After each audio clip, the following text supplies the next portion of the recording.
आपली फॉरेस्टची जागा जे फॉरेस्टच्या जागेमधून हायवे गेलाय मेजॉरिटी, मग त्या ठिकाणी डेब्रिज टाकून लगेच त्या ठिकाणी लेवल केली जाते, लगेच झोपडं बांधलं जात नाही, मग लाईट कुठं मिळते?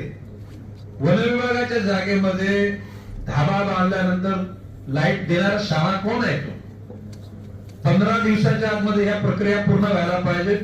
आणि हे डेब्रिज जे टाकले ना, हे डेब्रिज जर उद्याला मॅडम महानगरपालिका स्तरावर पृथ्वीराज साहेब तुम्ही ते डेब्रिज काढून घ्या, ऐकला का?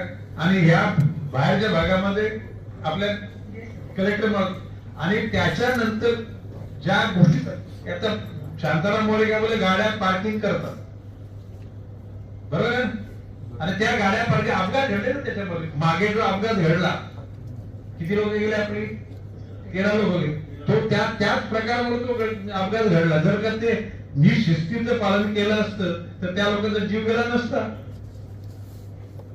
तर मला वाटतं त्याने काय म्हटले की तुमच्या असेल म्हणजे मला पण कमिशन कोणीतरी देतो, जे जे घेतात ते मला देतात, असं म्हणजे त्याचा अर्थ आहे त्या पत्राचा.